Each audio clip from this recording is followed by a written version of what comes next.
हरे कृष्णा परम जय दे श्री कृष्ण சங்கீர்த்தனம் ஜெய் சில்ல குருதேவ். ஸ்ரீமத் பாகவதம் தசமஸ்கந்தம் பார்த்துக்கிட்டு இருக்கிறோம். பலராமனுடைய துவாரகையிலிருந்து விரஜத்துக்கு பிருந்தாவனத்திற்கு வந்த யாத்திரை பற்றி பார்க்கலாம். ஒரு நாள் பலராம் ஸ்ரீ கிருஷ்ணர்கிட்ட, தம்பி, ரொம்ப நாட்களாக நாம பிரஜவாசிகள் பற்றி எந்த செய்தியும் இல்லாமல் இருக்கிறோம் அப்படின்னு சொல்ல, கிருஷ்ணரும் ஆம் ஆர்யா, ஆர்யானா பண்புடையவன் அர்த்தம். ஆம் ஆர்யா, தாங்கள் ரஜத்துக்கு போயிட்டு அவங்கள பார்த்துட்டு வாங்களேன் அப்படின்னு சொல்லி மெய்சில் இருத்தபடி சொல்றார் கிருஷ்ணர். நாம ரெண்டு பேரும் ஒன்னா அங்க போகிறதுக்கு கஷ்டம், போக முடியாது. ஏன்னா நம்ம சார்ந்து ஒரு பெரிய கூட்டமே இங்க இருக்குது. அவங்கள யாராவது ஒருத்தர் இங்க பாதுகாக்கிறதுக்காக இருந்தாகணும். சார்ந்து இருக்கிறவங்கள விட்டுட்டு எங்கேயும் போக வகை இல்லாம போயிட்டோம், யாராவது இருந்தாக வேண்டி இருக்குதே அப்படின்னு கிருஷ்ணர் சொல்றாரு. அப்போ பிருந்தாவனத்திலிருந்து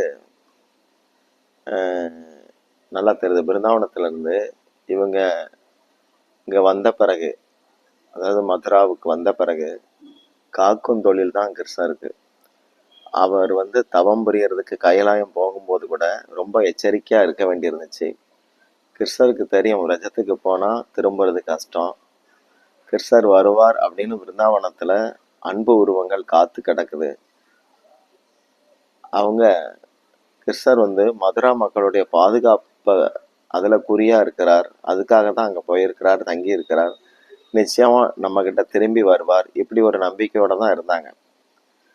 கிருஷ்ணர் விருந்தாவனம் போயாச்சுன்னா உலக ஞாபகமே அவருக்கு இருக்காது, எல்லாம் மறந்து போயிடும். இதனால பலராமன் விருந்தாவனத்துக்கு புறப்படுறார். கிருஷ்ணர் விருந்தாவனத்துல இருக்கிற அனைவருக்கும் செய்திகள், பரிசுகள் கொடுத்து அனுப்புறார். வசுதேவர் தேவகியும் பரிசு கொடுத்து அனுப்புனாங்க. பலராமன் பனைமர கொடியோட உள்ள தேர்ல கிளம்புறார். தேர் விரஜ எல்லையை தாண்டுது, விரஜ வெள்ளைக்கு போகுது. அப்போ தூரத்துல மாடு மேய்க்கிற கோபாலர்கள் இப்போ வாலிபர்களா இருக்கிறாங்க. அவங்க தான் பலராமனுடைய வருகையை முதல்ல பார்த்தாங்க. நம்ம தாவு வந்தாச்சு, தாவுன்னா அண்ணன் அர்த்தம், பெரிய அண்ணா அப்படின்னு சொல்லுவாங்க. நம்ம தாவு வந்தாச்சு அப்படின்னு கத்திட்டு ஓடி வராங்க. இப்படியே பலராமன் அழைச்சிட்டு ஊருக்குள்ள ஓடுறாங்க. சித்திர வைகாசி இப்படி 2 மாதங்கள் பலராம் பிருந்தாவனத்துல இருந்தார். அதுக்கப்புறம் துவாரகாவுக்கு திரும்புறார். இது பாகவத்துல பார்க்கிறோம். பிரஜவாசிகள் யாருக்கு எத்தனை மனைவிகள், எத்தனை புதல்வர்கள், குடும்பங்கள்லாம் எங்கெங்க இருக்கு, என்னென்ன உறவு, இதுகளெல்லாம் கேட்டு கேட்டு அன்பு பரிசுகள் பலராம்கிட்ட கொடுத்து அனுப்புறாங்க. ரோஹிணிக்கு யசோதா ஆடை அணிகலன்கள் கொடுத்து அனுப்புனா, ரோஹிணியுடைய பாதங்கள்ல என்னுடைய வணக்கம் அப்படின்னு தெரிவிச்சிருந்தா. கிருஷ்ணருக்கு எப்பவும் விரஜ சிந்தனை தான், விரஜவாசிகளுக்கோ கிருஷ்ண சிந்தனை. பல மாதங்களுக்கு இதே பேச்சு தான் துவாரகையில் நடந்தது. பலராமனும் கண்ணனும் தனி அறையில விருந்தாவனம் பத்தி ரொம்ப விஷயங்களை அசை போட்டாங்க. அந்த சமயம் ரோகிணி, தேவகி, ரேவதி இவங்கெல்லாம் அங்க இருந்தாங்க. சில மகாராணிகளும் இருக்கிறது உண்டு. மகாராணிகள் மத்தியில ரேவதிக்கு மட்டும் விரஜத்துல அப்படி என்னதான் இருக்கோ, இவங்க விரஜம் பேர் எடுத்தாலே வாய மூட மாட்டேங்காங்க, இவ்வளவு ஆனந்தப்படுறாங்களே அப்படின்னு அவன் நினைக்கிறா. அங்க அப்படி என்னதான் இருக்குதுன்னு தெரியலையேன்னு நினைச்சு பார்த்தா. அடுத்து ரோகிணி கிட்ட இதை பத்தி மருமகள்கள் கேட்க, ரோகிணி கூட சுருக்கமா எதையாவது சொல்லி ஆசீர்வதிக்கிற மாதிரி கையை காட்டிடுவா, இல்லாட்டி ஒரு கும்பிடு போடுவா. பல ஆண்டுகளுக்கு பிறகு பலராமன் பிருந்தாவனத்துக்கு வந்தார். பிருந்தாவனத்தோட அதிதேவதை பிருந்தா தேவி. அவ மகிழ்ச்சியோட அங்க இருக்கிற வனங்களுக்கு வைபவங்களை வெளிப்படுத்த உத்தரவு போட்டா. மரம், செடி, கொடிகள், சோலைகள் எல்லாமே தங்களை மறந்து பலராமனை கண்டபடி குதூகலத்துல இருக்குது. மரம் கனி தரக்கூடிய மரங்கள் கனிகளை கொட்டிச்சு, பூக்கள் தரக்கூடிய தாவரங்கள்லாம் பூக்களை கொட்டுது. பலராமனை வரவேற்கிற மாதிரி மரங்கள்லாம் வளைஞ்சி வளைஞ்சி குனிஞ்சு நிற்குது. காட்டு விலங்குகள், பறவைகள், குரங்குகள், மான்கள் எல்லாருக்கும் ஒரே சந்தோஷம், மகிழ்ச்சி குரல் எழுப்புறாங்க. மயில்கள் கரவின, கோயில்கள் இனிதாக இசைத்தன, சாதக பறவைகள்லாம் அழைப்பு விடுற மாதிரி கத்துது. வண்டு இனங்கள்லாம் ஹரி ஹரின்னு ரீங்காரம் பண்ணுது. ஸ்நேகதான புன்னகையோட பலராம் வந்து ரத ரதத்துல இருந்தபடி அப்படியே போறார். மரங்கள் கனிகளை பாதையெங்கும் அப்படி அவருக்கு வழங்குற மாதிரி குளிஞ்சு நிற்குது. தாவு வரவும் முதல் காரியம் என்னன்னா, காளை மாடுகள்லாம் தூரத்துல இருந்து பார்த்து ஓடி வந்து அவரை வளைக்குது.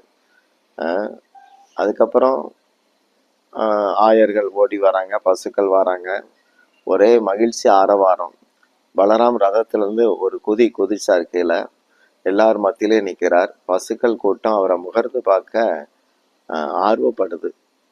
அப்போ தோழர்கள்லாம் பக்கத்துல வர பலராம் அவங்கள கட்டி பிடிக்கிறார். கிருஷ்ணர் எப்பவுமே தன்னிறைவா இருப்பார். பலராமன் வந்து பாசம், பரிவு, இரக்கம் உள்ளவர்.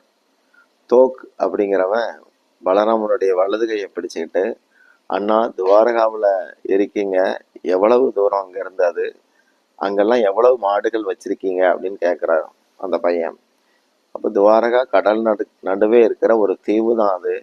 இந்த பிருந்தாவனத்து வைபவங்கள் முன்னாடி துவாரகா ஒன்றும் இல்லாதது அப்படின்னு பலராம் சொல்ல, அப்போ அப்படின்னா அந்த தரித்திரம் பிடிச்ச இடத்துக்கு ஏன் திரும்ப போகணும், காளிந்தியில எவ்வளவு தண்ணி ஓடுது தெரியுமா, நல்லா நீந்தி குளிக்கலாம் அப்படின்னு தேஜஸ்வி சொல்றான். இப்படி கபடமற்ற ஆயர்கள், அந்த சிறுவர்கள்லாம் கபடம் இல்லாதவங்க. கடல் பத்தி ஒண்ணுமே அவங்களுக்கு தெரியாது. மதுராவின் மாட மாளிகை கோபுரங்களை பார்த்த பிறகு கூட அவங்க அதை பிடிக்காத மாதிரி தான் சொன்னாங்க. என்ன சொன்னாங்கன்னா, ஏன் இப்படி பெட்டி பெட்டியா செய்து அதுக்குள்ள கூட்டம் கூட்டமா தங்குறாங்க அப்படின்னு சொல்லி கேட்டாங்க. விருந்தாவனுடைய அழகு எந்த இடத்துலையும் உலகத்துல வரவே வராது. அப்போ நண்பர்கள் சூழ தாவு நந்த கிராமத்துக்குள்ள பிரவேசிக்கிறார். ஊரெல்லாம் செய்தி பரவுது. நந்த யசோதா எதிரிலேயே ஓடி வந்துட்டாங்க. பெற்றோர் பாதங்கள்ல விழுந்த பலராமனை வந்து நந்தர் வந்து நெஞ்சத்தோட அணைச்சி பிடிக்கிறார். முதல்ல அப்படியே எல்லாரும் சாண்டில்யமுனி ஆசிரமத்துக்கு போயிட்டு ஆசீர்வாதம் வாங்குறாங்க. தாவுவுக்கு வெண்ணெய் ஓட்டலான்னு அம்மாவுக்கு ஆசை யசோதைக்கு. இதனால மாளிகைக்குள்ள ஓடுறா. அடுத்த நிமிஷமே பலராமனை முதல்ல அறைக்குள்ள உட்கார வச்சு கூட்டிட்டு வந்து உட்கார வைப்போம் அப்படின்னு சொல்லி திரும்ப வாசலுக்கு ஓடிடுவா. திரும்ப உள்ள போவா. இப்படி உள்ளேயும் வெளியேயுமா பைத்தியம் மாதிரி ஓடிக்கிட்டே இருக்கிறா.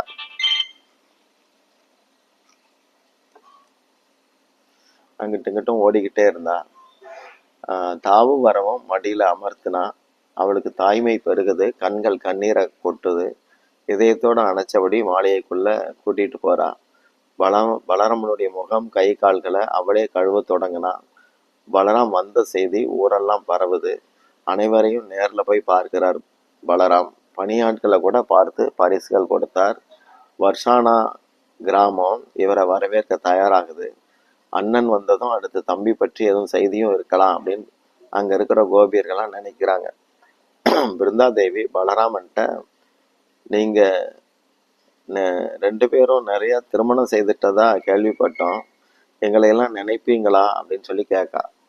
அப்போ பலராம் அவகிட்ட, பிருந்தா நீமா இப்படி பேசுற, ஷியாமுடைய சுபாவம் உனக்கு தெரியாதா, அவன் எப்பவுமே மனசுல உங்க நினப்பாதான் இருக்கிறான், வாயுல எப்பவும் ரஜத்தை பற்றியே தான் பேசிக்கிட்டு இருப்பான். நாங்கெல்லாம் வந்து எப்பவுமே உங்களுடையவங்க, பிரஜவாசிகள், அவனும் உங்களை விட்டு இருக்க முடியாது அப்படின்னு பலராம் சொன்னார். வசந்த காலத்துல 2 மாதங்கள் அங்க பலராம் இருந்தார். அது மது மாதவ அப்படின்னு சொல்லுவாங்க அந்த மாதங்களை. அந்த நீலாம்பரதாரி பொன்மேனியன் ஜீவ ஆச்சாரியன் தங்களோட இருக்கிறதுனால வனமாளி பீதாம்பரதாரி மயிலிறகு மன்னன் மனமோகன் தம்பி கிருஷ்ணனும் தங்களோட இருக்கிற மாதிரி ஒரு நம்பிக்கையோட இருந்தாங்க பிரஜவாசிகள். அடுத்து அதாவது மனிதர்களுடைய 6 மாத காலம் தேவர்களுக்கு ஒரு பகல்.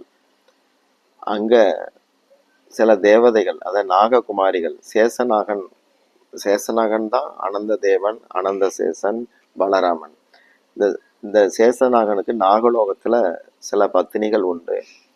அவங்கெல்லாம் பிருந்தாவனத்துல குமரி பெண்களாக பிறந்திருந்தாங்க. இது பிருந்தா தேவிக்கு மட்டும்தான் தெரியும். பலராமன் வந்ததும் அவங்கெல்லாம் கவலை தீர்ந்து நம்ம ஆள் வந்தாச்சுன்னு சந்தோஷப்படுறாங்க. பார்க்கடல்ல அமுதம் கடைகிற போது அமுதத்தை தேவர்களுக்கு கொடுத்துட்டார் ஹரி. இதனால தேவர்கள் அந்த சோமபானத்தை குடிச்சு சந்தோஷப்பட்டாங்க. இதே போல அசுரர்களும் தங்களுக்கு ஒரு பானம் வேணும்னு விரும்பும் போது அவங்களுக்கு மது தரப்பட்டது. அவங்கெல்லாம் மது பிரியர்களா மாறினாங்க. அப்போ அசுரர்களும் சரி, அசுரத்தனமா வாழக்கூடிய பூமியில இருக்கிறவங்களும் சரி, இவங்கெல்லாம் மது பிரியர்களாக மாறுறாங்க. அப்போ சேசநாகமும் தன்னுடைய உலகத்துல, அது கீழ் கிரகத்துல தான் நாகலோகம் இருக்கு, கீழே தான் இருக்கு. அங்கேயும் மது விநியோகம் உண்டு. இந்த மது வாருணி வாருணி அப்படின்னு சொல்லப்படும். இந்த மது வருணனுடைய உதவியில வந்தது, அதனால வாருணின்னு சொல்லப்படுது. இது வாசனையிலேயே மயக்கக்கூடிய சக்தி கொண்டது. கதம்ப மரத்துல தான் இது பெரும்பாலும் நிறைய வெளிப்பட்டது. கதம்ப மரத்தின் மது உள்ளங்கை அளவு குடிச்சா போதும், இரவு பூரா தூக்கம் வராது. எங்கேயாவது சஞ்சாரம் பண்ணணும், சுத்தணும், அப்படிதான் மனசை தூண்டும். நறுமணம் உள்ள அந்த மதுரை கதம்ப சாரம் எப்பவுமே கொஞ்சம் சூடா இருக்கும். சூடுங்கிறதுனால அதுக்குள்ள காமமும் கோபமும் மறைஞ்சிருக்கும், தூண்டப்படும். வனவிகாரத்தால களைச்சி போன பலராமனுக்கு யமுனையில குளிக்கணும்னு ஆசை வந்தது. நிறைய அந்த மது சாப்பிட்டு இருந்தார். இதனால அவர் யமுனையை நான் குளிக்கணுங்க வா அப்படின்னு சொல்லி கூப்பிடுறாரு.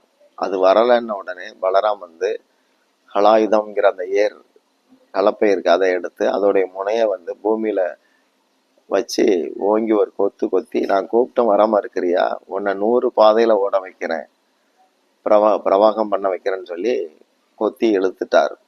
இதனால கோவர்த்தன பக்கம் பிரவாகம் பண்ணிட்டு இருந்த யமுனா பலராமன் இருக்கிற இடத்த தேடி வர வேண்டியதாயிடுச்சு. யமுனா தேவி சரீரத்தோட தோன்றி சங்கர்ஷர் பாதங்களில் விழுந்து வணங்கி, நான் உங்களுடைய தம்பியுடைய பாத சேவையில இருக்கிறவா, இந்த பணிமகளை மன்னியுங்க அப்படின்னு வேண்டுறா. பலராமனும் மன்னிக்கிறார். யமுனா அவருக்கு பல வாசனை திரவியங்களை பாதங்களை சமர்ப்பிச்சா. பலராமனுடைய இரவு வன சஞ்சாரம், இந்த வன சஞ்சாரங்கிறது நித்தியமானது. அவரும் தனது தம்பியோட பிருந்தாவனத்துல நித்தியமா இருக்கிறார். உலகின் பார்வையில கிருஷ்ண பலராம் மதுரா போனாங்க, துவாரகா போனாங்கன்னு சொல்லப்படுவாங்க. மற்றபடி அவங்களுடைய நித்திய வாசம் பிருந்தாவனத்துல தான் அப்படிங்கிறது இந்த சம்பவத்துல சொல்லப்படுது. ஹரே கிருஷ்ணா.